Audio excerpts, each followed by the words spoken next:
Yes, our next guest has his name in lights all over the place.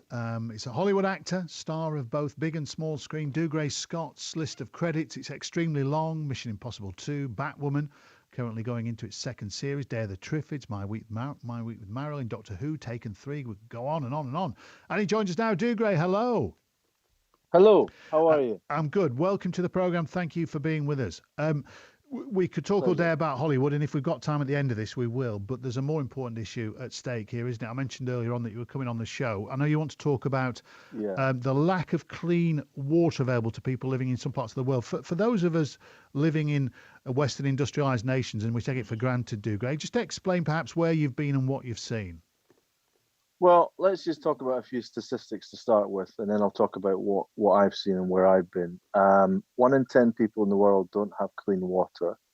1 in 4 people don't have access to a decent toilet, and 800 children die every day from diarrheal diseases caused by dirty water and poor sanitation.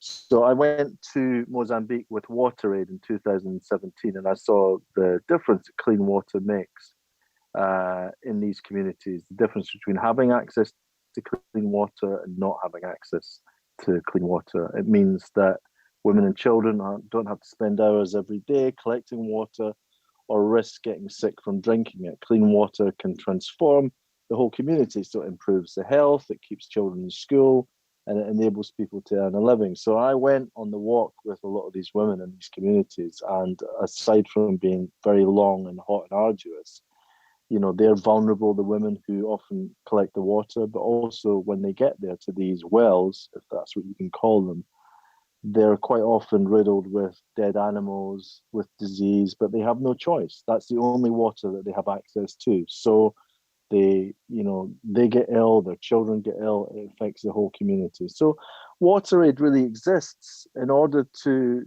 raise money for these communities, and WaterAid works hand in hand with local government and local communities in order to provide an infrastructure whereby they become self-supporting with building wells, and so the schools are transformed, the communities are transformed, and they do an incredible job. So it's a long-term mission that WaterAid have.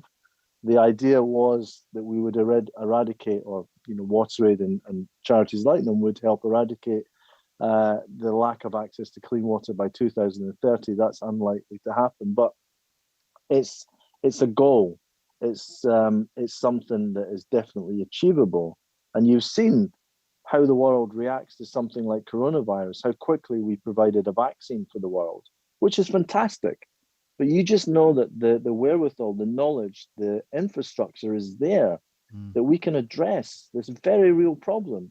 800 children dying every day is not okay. It's not okay in 2021. We have a responsibility to help these communities in these developing countries.